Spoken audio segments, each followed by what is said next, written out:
पायोनिक्स अपने आप को संभाल नहीं पाता है और जमीन से टकरा जाता है। इसके बाद वो कोई भी मूवमेंट नहीं करता। रेफरी कंफर्म कर देता है कि फ्लेयर का फर्स्ट पोकेमॉन यानी कि पायोनिक्स अब आगे फाइट करने के काबिल नहीं है। इस बैटल का विनर नेबुलस के यानी कि एलेक्स ने ऑलरेडी 1-0 की लीड ले ली है इस फाइट में। सारे के सारे एलेक्स फैंस शोर मचाना स्टार्ट कर देते हैं। पूरे स्टेडियम में फ्लेयर से ज़्यादा एलेक्स के फैंस मौजूद थे। एलेक्स की परफॉर्मेंस ही कुछ इस तरह के चल रही थी। ओल्ड मैन कहते हैं नेबुलस ने पायोनिक्स को पूरी तरह से डोमिनेट किया है। नेबुलस को इस पूरे फाइट में ज़्यादा कोई डैमेज नहीं पड़ा है। ब्रॉक कहते हैं कि हाँ, मैं इस बात से एग्री करता हूँ। एलेक्स फाइट करते हुए काफ़ी कंफर्टेबल लग रहा है। फ्लेयर अपने पायोनिक्स को पोकीबॉल के अंदर वापस लेकर सेकंड पोकीबॉल को टॉस कर देता है, जिसमें से बाहर आता है फायर और रॉक टाइप का लेजेंडरी पोकेमॉन हीलियोलिथ। ये भी काफ़ी स्ट्रॉन्ग लग रहा था। एलेक्स अपने फिस्ट को बंद करता है और कहते हैं नेबुलस, हम इस फाइट को बिल्कुल भी क्लोज नहीं जाने देंगे, चलो स्टार्ट करते हैं। इस्तेमाल करो माइंड वाप अटैक का। नेबुलस बिल्कुल ऐसे ही करता है और इससे हीलियोलिथ पूरी तरह से कंफ्यूज होना स्टार्ट हो जाता है, मानो कि उसको बैटल पे बिल्कुल भी फोकस ना हो। और फ्लेयर काफ़ी टेंशन में आ जाता है। वो कहता है कि हीलियोलिथ अभी इस्तेमाल करो मैग्मा पिलर का, पर हीलियोलिथ उसकी बात ही नहीं सुन रहा था। एलेक्स कहता हूँ हमारे पास पूरा कंट्रोल आ चुका है हीलियोलिथ के माइंड का, अब हम इस फाइट को नहीं हारेंगे। अभी पिक्सी नेबुला अटैक का इस्तेमाल करो। नेबुलस बिल्कुल ऐसे करता है और ये अटैक डायरेक्टली लग जाता है हीलियोलिथ पर, जिससे उसको हैवी डैमेज पड़ता है। बट अब वो नेबुलस के माइंड कंट्रोल से बाहर आ चुका था, जो कि फ्लेयर के लिए अच्छी न्यूज़ थी। वो कहता है कि हीलियोलिथ अभी मोल्टन बर्स्ट अटैक का इस्तेमाल करो। काफ़ी सारे पिघले हुए पत्थर जो कि गर्म भी होते हैं वो नेबुलस की तरफ बढ़ना स्टार्ट करते हैं। इसके काउंटर में नेबुलस अपने साइकिक पावर्स का इस्तेमाल करके इन सारे के सारे पत्थरों को कंट्रोल करने की कोशिश करता है, बट वो उसमें फेल हो जाता है क्योंकि पत्थर का नंबर काफ़ी ज़्यादा था। कुछ पत्थरों को कंट्रोल करने के बाद भी बाकी सारे पत्थर नेबुलस पोकेमॉन के ऊपर लग जाते हैं एंड उसको भी हैवी डैमेज पड़ता है। अब नेबुलस पोकेमॉन धीरे धीरे थकते जा रहा था, बट फिर भी वो सुपरनोवा पल्स और कॉस्मिक वेल जैसे अटैक का इस्तेमाल करके हीलियोलिथ को डिफीट करने में सफल हो जाता है। बट हारने से पहले हीलियोलिथ ने भी मैग्मा पिलर और अर्थक्वेक शिमर जैसे अटैक का इस्तेमाल करके नेबुलस को अच्छा खासा डैमेज दे दिया था। और अब नेबुलस पोकेमॉन वीक लग रहा होता है, बट ये उतना मैटर नहीं करता था क्योंकि अब एलेक्स की लीड और भी बड़ी हो चुकी थी। फाइट 2-0 पर खड़ी हुई थी, जहां पर फ्लेयर के 2 पोकेमॉन्स ऑलरेडी हार चुके थे, पर एलेक्स का एक भी पोकेमॉन हारा नहीं था। फ्लेयर काफी कंफ्यूज होता है, बट फिर भी वो अपने थर्ड पोकेबॉल को फेंकता है। इस पोकेमॉन के ऊपर उसको काफी ज्यादा भरोसा था। यह था ग्रास और फायर टाइप का मिथिकल पोकेमॉन इग्निसोर। इस पोकेमॉन के बाहर आते ही पूरी तेज धूप आ जाती है और सभी लोग अपनी आंखों को कवर कर लेते हैं, पर इसमें इग्निसोर और भी पावरफुल महसूस कर रहा होता है। वहीं पर सामने की तरफ नेबुलस के बॉडी से इलेक्ट्रिसिटी बाहर आती है और उसका बैलेंस बिगड़ जाता है। एलेक्स कहता है क्या नेबुलस तुम पैरालाइज हो चुकी हो, बट कैसे? फ्लेयर बोलता है कि इग्निसोर की एबिलिटी फोटोसिंथेसिस सर्ज है। इस एबिलिटी के चलते हर टर्न में इग्निसोर अपने ठीक ठाक हेल्थ को रिकवर कर लेता है एंड ऑल्सो वो सामने वाले पोकेमॉन को एक रैंडम स्टेटस कंडीशन दे देता है, जो कि कुछ भी हो सकता है, जैसे कि पॉइजन या फिर लीच सीड, बट इस केस में वो था पैरालिसिस। एंड इसीलिए नेबुलस पैरालाइज हो गया। वेल अब फाइट स्टार्ट हो जाती है और इग्निसोर इस्तेमाल करता है अपने सबसे स्ट्रॉन्ग अटैक यानी कि सोलार बीम ब्लेड का। ये सोलार बीम का एक अपग्रेडेड वर्जन था जो कि नेबुलस की तरफ बढ़ रहा होता है।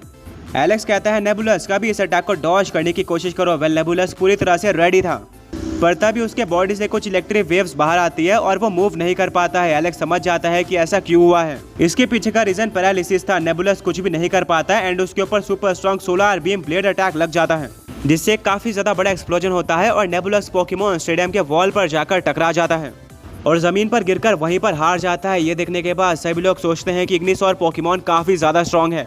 एलेक्स भी शॉक्ड होता है। पूरा स्टेडियम शांत हो चुका था। वहीं पर फाइनली फ्लेयर का कमबैक देखने को मिल रहा था। रेफरी कहता है कि अब नेबुलस पोकेमॉन आगे फाइट करने के काबिल नहीं है, यानी कि अब एलेक्स का फर्स्ट पोकेमॉन डिफीट हो चुका है, पर लीड अभी भी उसी के पास है क्योंकि फ्लेयर के 2 पोकेमॉन्स हारे हैं। अब एलेक्स अपने नेबुलस को पोकेबॉल के अंदर वापस लेता है और अपने सेकंड पोकेबॉल को टॉस कर देता है। इसमें से वो पोकेमॉन बाहर आता है जिसके बारे में किसी ने भी नहीं सोचा था। ये था एलेक्स का one of the strongest Pokemon, जिसको अभी तक उसने टूर्नामेंट के अंदर रिवील नहीं किया था। एट्रो वर्ल्ड के पोकेमॉन ट्रियर्स के अलावा ये बाकी सारे पोकेमॉन ट्रियर्स के लिए बिल्कुल न्यू पोकेमॉन था। हाँ, यहाँ पर बात हो रही है ब्लिज़ार्ड की। ब्रॉक कहता है कि ये कैसे पॉसिबल है। एलेक्स ने तो कहा था कि वो अपने ब्लिज़ार्ड को एक सीक्रेट पोकेमॉन की तरह रखना चाहता है। वो उसको तभी इस्तेमाल करेगा जब उसको लगता है कि वो मुश्किल में फंसा हुआ है, बट यहाँ पर तो उसने अच्छी खासी लीड ले ली है। ब्लिज़ार्ड को इस्तेमाल करने की यहाँ पर कोई भी आवश्यकता नहीं थी। ओल्ड मैन कहते हैं नहीं ब्रॉक, तुम नहीं समझे। यहाँ पर तो पॉसिबिलिटी है, अगर एलेक्स यहाँ पर फाइट हार जाता है तो ये तो उसकी लास्ट बैटल होगी, तो ब्लिज़ार्ड को रिवील करना बनता था। बट अगर वो जीत जाता है तो भी फाइनल्स में ऐश केचम है, जिसको ब्लिज़ार्ड के बारे में ठीक ठाक नॉलेज है, इसीलिए उसने ब्लिज़ार्ड का इस्तेमाल किया है। ओल्ड मैन की थियरी पूरी तरह से सेंस बनाती थी एंड इसके साथ फाइट शुरू हो जाती है। बट यहाँ पर इग्निसोर की एबिलिटी वर्क करती है, जिससे ब्लिज़ार्ड पॉइजन हो जाता है, यानी कि अब उसको हर टर्न में पॉइजन के थ्रू डैमेज पड़ता रहेगा, जो कि एक डिसएडवांटेज था। बट क्या इससे एलेक्स और ब्लिज़ार्ड को कोई फर्क पड़ता था, यह तो हमें आगे पता चलेगा। आगे बढ़ने से पहले पिछले पोकी क्विज के विनर्स ये रहे। एंड आज का क्वेश्चन ये है कि आपके स्क्रीन पर जो पोकेमॉन मौजूद है उसका नाम गेस करो। फायर शुरू हो जाती है। ब्लिज़ार्ड इस्तेमाल करता है एब्सोल्यूट स्टैटिस अटैक का, जो कि उसका फर्स्ट अटैक था इस टूर्नामेंट में। वो एक बीम को फायर करता है जो कि कुछ ही मिली सेकेंड्स के ऊपर इग्निसोर के ऊपर लग जाती है। इग्निसोर को कोई भी मौका नहीं मिलता है मूव करने का। इग्निसोर काफी जोर से स्टेडियम के वॉल पर जाकर टकरा जाता है और उसको बहुत हैवी डैमेज पड़ता है। इतना नहीं, वो फ्रीज भी हो जाता है। उसकी पूरी बॉडी बर्फ में जम चुकी थी और वो मूव भी नहीं कर पा रहा था। एलेक्स एक स्माइल देता है और कहता है जैसे कि मैंने सोचा था, चलो इस फाइट को खत्म करते हैं, इस्तेमाल करो काइनेटिक वॉइड का। वेल, ब्लिज़ार्ड पूरी स्पीड के साथ इग्निसोर की तरफ बढ़ता है। वहीं पर फ्लेयर रिक्वेस्ट करता है इग्निसोर को बर्फ को तोड़ के बाहर आने की, बट इग्निसोर फ्रीज हो चुका था, वो कुछ भी नहीं कर सकता था। At last kinetic void attack उसके ऊपर हिट कर जाता है, जिससे एक बहुत बड़ा एक्सप्लोजन होता है और जब धुआं हटता है तो पता चलता है कि इग्निसोर पोकेमॉन हार चुका है। वहीं पर ब्लिज़ार्ड को टॉक्सिक के चलते डैमेज पड़ता है। पूरी ऑडियंस ब्लिज़ार्ड की पावर देखकर पूरी तरह से शॉक्ड हो जाती है, क्योंकि उसने सिर्फ 2 अटैक का इस्तेमाल करके इग्निसोर को डिफीट कर दिया था। एंड ऐसा भी नहीं है कि इग्निसोर को ऑलरेडी अच्छा खासा डैमेज पड़ा हो, ये पोकेमॉन पूरी तरह से फ्रेश था। ब्लिज़ार्ड को सिर्फ और सिर्फ पॉइजन के चलते डैमेज पड़ा था। Blizzard one of the strongest Pokemon लग रहा था पूरे टूर्नामेंट का। इवन ऐश जो कि अपने रूम में होता है वो भी शॉक्ड होता है ब्लिज़ार्ड की पावर को देखकर। हाँ, वो फर्स्ट टाइम भी काफी स्ट्रॉन्ग लगा था, बट अब तो वो एक अलग ही लेवल पर पहुंच चुका था। मिस्टी कहती है मुझे याद है कि जब एलेक्स ऐश के साथ फाइट कर रहा था और उसने ब्लिज़ार्ड पोकेमॉन को सेंड किया था जो कि ऐश के अच्छे खासे पोकेमॉन्स को डिफीट कर दे रहा था, तब एलेक्स ने बात कही थी कि ये ब्लिज़ार्ड की फुल पोटेंशियल नहीं है, वो तो बस खेल रहा है ऐश के पोकेमॉन्स के साथ। उसकी फुल पावर टाइम आने पर दिखेगी। ओल्ड मैन कहते हैं बिल्कुल, एलेक्स अपने पोकेमॉन को रिवील भी करता है तो भी उनकी फुल पावर इस्तेमाल नहीं करता है। वो अपने फुल पोटेंशियल पर तभी जाता है जब उसको अपोनेंट पोकेमॉन वर्थ इट लगे।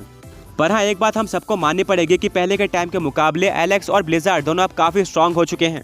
वेल, अब फ्लेयर के 3 पोकेमॉन हार चुके थे, यानी कि उसकी आधी टीम वापस जा चुकी थी। वहीं पर एलेक्स का सिर्फ एक पोकेमॉन हारा था। फ्लेयर एक काफी ज्यादा बड़े मुसीबत में लग रहा था। क्या वो अपने बाकी बचे 3 पोकेमॉन्स का इस्तेमाल करके एलेक्स के जाइगेंटिक बचे हुए 5 पोकेमॉन्स को डिफीट कर सकता है? वेल, ये एक्सट्रीमली डिफिकल्ट होने वाला था, पर फ्लेयर कोशिश तो जरूर करेगा। वो अपने 4th पोकेबॉल को टॉस कर देता है, जिसमें से बाहर आता है फायर और ड्रैगन टाइप का लेजेंडरी पोकेमॉन अरोरा डॉन।